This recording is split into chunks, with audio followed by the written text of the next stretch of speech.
Hey YouTube, Peterbilt Knife Guy. And if you guys remember back a couple months ago, I reviewed the STONER MS5 in AEB-l. This thing is a freaking beast, a awesome knife, and yeah. But, you know, a 6-inch blade. So what do? Well, you do this. Now, this is what these knives are going to be coming in. This is it's a molly back webbed pouch, so you know you don't even have to use this for a knife. But here we go. Here's the knife. Let's get into this. Let's get this out of here. Actually, let's take a look at this pouch real quick. There you go. Stoner CNC handle scales, grips for your pistols, a lot of 1911 stuff. There you go. All kinds of stuff. And now sweet USA made knives. So there you go. These packs are actually pretty cool. I don't know if they're made for knives, but they're putting their knives in them and shipping them, and that's freaking cool. You put that right on the side of a backpack, put some other stuff in there if you don't want to carry your knife in there. Pretty freaking awesome. This one didn't come with it, but now they are coming with it. So yeah, that's enough about that. Let's take a look at this guy. We'll get to the sheath in a second. Yes, it's dirty. I used it a little bit. I like to not pull the knife right out of the box and talk about it. I like to use it a little bit before before I, you know, try to give my opinion on it. Unless it's a knife I've already had before. But for the most part, here you go. Here's your two different sizes right here. If you notice that the scales are a little bit shorter, so the handle's a little bit shorter and the blade is a little bit shorter. It's actually, so this is the 6 and this is the 5, but overall it's actually it's a lot smaller of a knife for sure. I wasn't sure how I was going to feel about it because I really like the grip comfort of this MS6, and it just fits good. This thing, without holding it in your hand, you can't tell. It has excellent ergonomics. This guy, I was a little worried it was gonna be too small for me, and it ended up not being the case. I can squeeze my hand up in there, and I have double extra large hands in there, and I can get a full 4-finger grip on there. Thumb ramp, still easily accessible, so that's fantastic. Let's get into some specs. Both of these knives, the 5 and the 6, have a 3/16 inch stock. I can't speak today. They are fully chamfered all the way around. The handle scales do sit, you know, the tang sits a little bit prone all the way around, and I like that. I really do. Nothing pisses me off more than when the scales aren't aligned with a knife and there's a lip. This doesn't really have a lip, but you know what I mean. I like that smooth transition, and you know, a lip that is by design I prefer than some poorly fit scales that I've seen other companies do. So yeah, super comfortable. 5-inch blade. It's actually just a hair over 5, so we're looking at about 5 1/4 from the scales, but cutting you're at 5 inches. The blade height, 1.5 inches. Overall length here, just a hair over 9 3/4, and the inner grip on this guy, 3 3/4, where this one was 4 1/4, somewhere around in there. So I mean, still just a lot of real estate on this freaking handle. I've let a couple people handle this so far, and they really like this knife. When I first posted this guy, everybody was bitching and complaining about the holes. Some like them, most didn't. I like them. They've grown on me. I've shown this knife a few times now, and not a lot of people have complained about the holes. Maybe this one just had too many holes, but yeah, in this fuller there's holes. Has something to do with manufacturing process, makes it easier for them because these are fully CNC machined knives. They're not, the bevels, the main bevels are all ground, so you can actually see those little ripples in there. And we found out on this guy that it really doesn't hinder performance at all. At all. This thing has been a freaking tank, and this thing just being a shrunk down version with the same thickness is going to be even more of a tank, in my opinion. So all Stoner CNC scales, they're going to be G10, but you can get a bunch of different colors: blue, orange, camo, all kinds of stuff. And then you can get textured ones. These are not the textured ones. It has a hidden lanyard hole, which is my favorite way for a lanyard hole to be. I do like lanyard holes. I just don't like seeing them or a poorly placed one. But when it's hidden like this, it is just, it's just the way it needs to be. I think more manufacturers, it can't be that hard to do this, so more manufacturers, in my opinion, should do this. It keeps any kind of exposed tang from the back of your hand or hitting anywhere. It just really increases the ergonomics. And then if, like, let's say there was a freaking hole like right here for a lanyard, well, then you're gonna feel that lanyard if it's on there on your hand. I just don't like that. I don't like that at all. So I do appreciate the hidden lanyard hole on these guys. The thumb ramp, a lot of people kind of say it reminds them of a Becker or a Benchmade or Adamas. I think it's an Adamas ramp. Yeah, it's a ramp. I mean, just because two knives have a ramp, don't make it, you know, designed one off of another. It's a freaking ramp. The jimping on here though is big, well-rounded, and actually super comfortable. it locks your freaking hand in there, so if you were really pushing down on this, yeah, it's gonna hold it very well.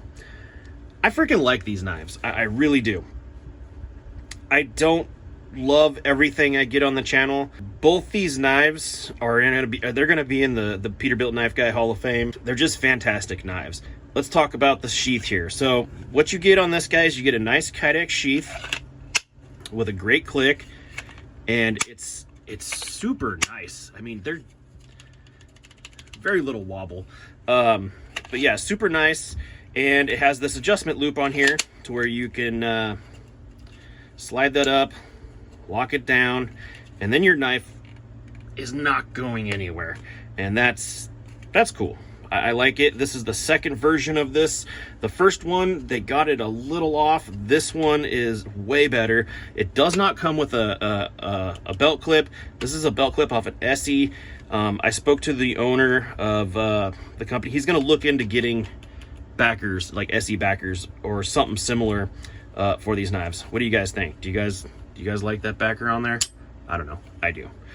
Anyways, fantastic. Great retention. A little bit of wobble, but I don't mind it. Not bad. And you can, I want to see if you could adjust that out with that knob. Oh yeah, you could adjust that out with the knob. That's awesome.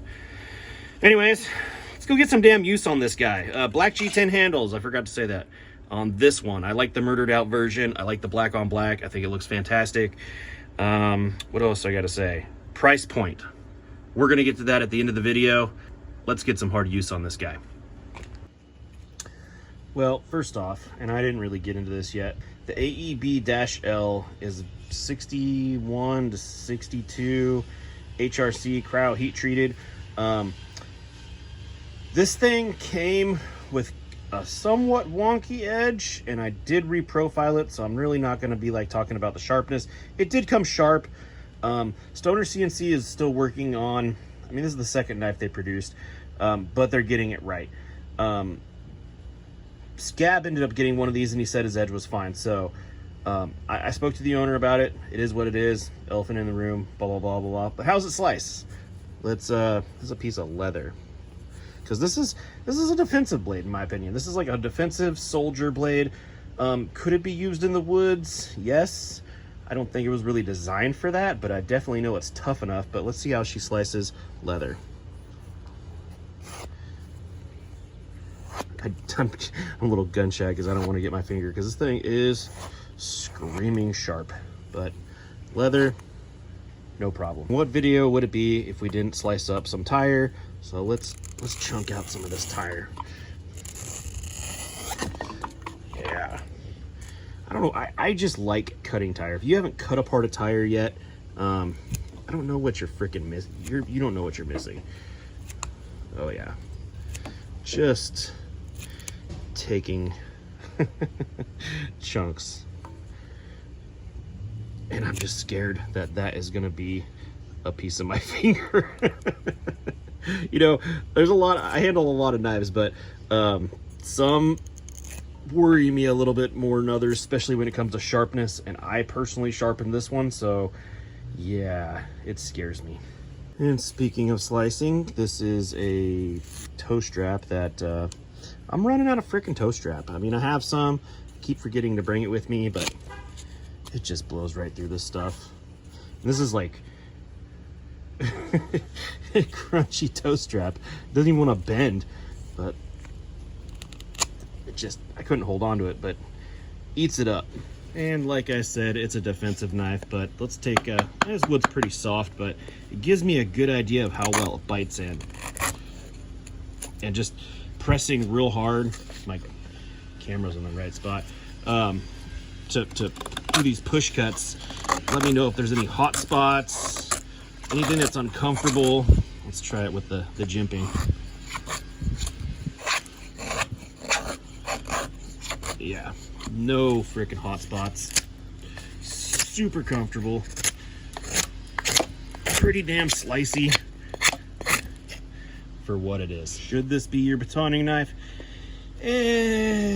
Could be if you wanted it to be, but I don't think that's what Stoner CNC really had in mind with this thing, like a woods knife. But let's say it's the only knife in your in your pack. Will it do the job? Absolutely. Let's try to make a feather stick. Let's get a yeah. Let's see if we can do this.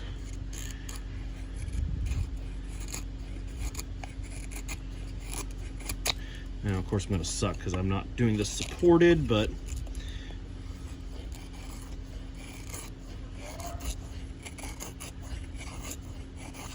I imagine I have way better control if I supported it, but it'd do it, and people are freaking talking. Now, for a piece of eucalyptus. Eucalyptus is so brutal on any freaking knife. Even these smaller pieces will bend a blade. I mean, listen to that. Super tough.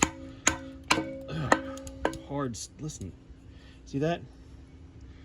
That is why eucalyptus is hard to freaking it's hard to baton. It's very grainy, very knotty stuff. And if a knife can baton this, it could probably baton almost anything. Look at that. Eucalyptus breaks a lot of knives. Put a bend on it. No bend.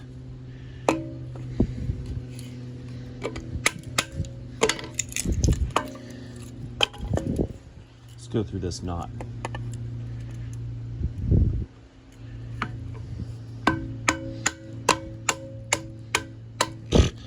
Didn't even know it was there.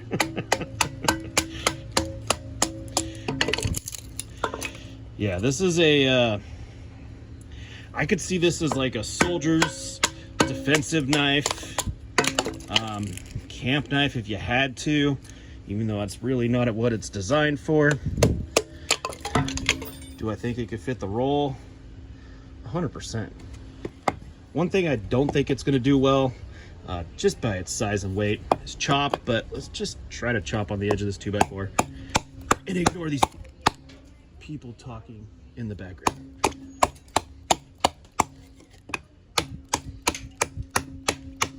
You know, actually holding it like this, it's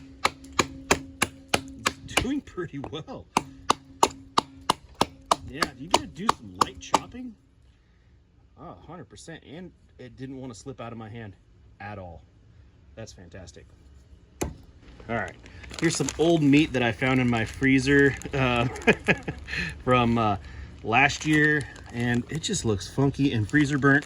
It's still frozen, but this is, like I said, a defensive knife. It's got a nice point on there, a little bit of a swedge. Let's stab this meat, see what kind of penetration we can get. Wow. It did kind of go through the edge. Let's go right here. Oh yeah. Oh yeah. Let's do something different real quick. All right, so as a defensive blade, we have, let's simulate some clothing. We got 4 layers of a towel. I'm gonna put this over it. I'm gonna stab it, pretend that's some clothes. And miss completely. Ooh. Ooh. That just felt weird. Oh, it broke it apart. God, is that what stabbing somebody feels like?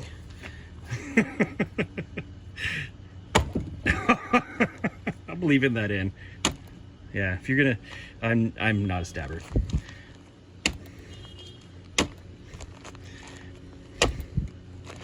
Being frozen is not helping it very much, but we're getting the penetration. Is this freaking hamburger? Dude, this might be hamburger. Huh. Let's get something different. How about this old chunk of, I think this is, if I had to guess, I would say it's a prime rib. But it's got fat and meat on here. Since we're in a stabby mood, let's stab this thing. Oh yeah. This thing is frozen too. Let's do this. 8 layers and a stab.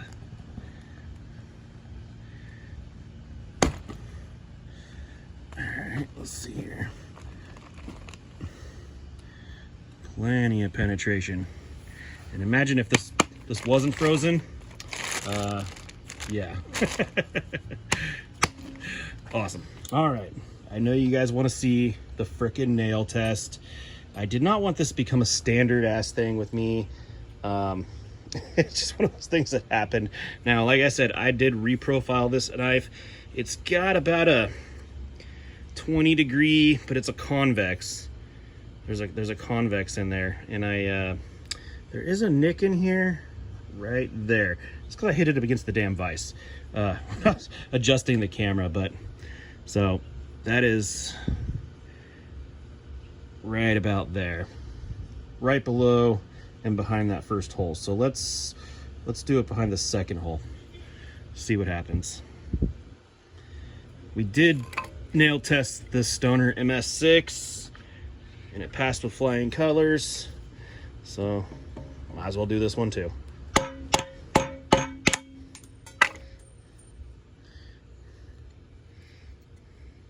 Now, does that look like damage?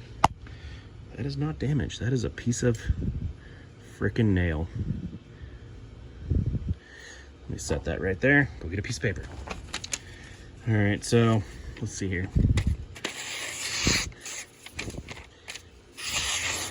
Still very, very, very, very, very sharp. There is the slightest little hiccup in there, and I think that's from when I hit it with the vise. But either way, I mean, there's your up close. Maybe the slightest, that could be that piece of nail on there still. I should have washed my hands before this, shouldn't I have? All right, well, the Stoner CNC's Stoner MS5 is a freaking badass knife. I really, really, really like this knife. It's not a lot of freaking knives am I really excited for. When I found out this one was coming out, I was super excited. It's just a fantastic knife. The ergonomics, the everything. I forgot to mention, it does have a, this is a Cerakote finished blade. These things are freaking awesome. Both these right now are available on the Stoner CNC website. I think they're only available at stonercnc.com. This guy, now here's the crazy part. Let's get this guy out of the way. Right now, you can get this knife in this configuration, let's say minus the clip, because I put the clip on there, USA made AEB-l steel, 100% USA made CNC, a sheath that they also make themselves, and a carrying case, for whatever purpose you need it for. Just store it in there if you want to, I don't know. But $225 freaking dollars. $225. You can't even fill up a damn grocery cart for that anymore. That is insane. This one is $275. I don't know why people complain. This is a way bigger knife just in comparison. But when they told me this thing was only $225, that's a hell of a deal for a USA made freaking knife anymore. Like I said, you know, I mean, my diesel truck, it is $175 to fill up the tank, and that's because my card cuts off. It's not because my tank is full. That is a crazy freaking deal. These things are heirloom quality. The fit and finish is amazing. The scales are freaking amazing. I did get a second set. He sent me 2 sets. I like the murdered out version, but I mean, these are another set that he's got camo. So you can get a unfinished or finished blade with the Cerakote. I think there's only black and the stainless version for $225. That blows my mind. If you think that's too much, in my opinion, your perspective on what's expensive or not is is off a little bit. Compare that to anything else you buy that's going to last a lifetime. That's freaking insane. Anyways, like I said, these things are dropped today. Both these knives are available, Stoner CNC. Both of them do come with this. This one's $225, this one's $275. Of course, they have a little bit more expensive options if you want tread pattern on your scales. I think those go up another, I don't know, you'd have to go look at the website, but go check them out. I'm going to be doing a bunch more content on both these. I really do like these knives. That's all I got for you today. Thanks for watching.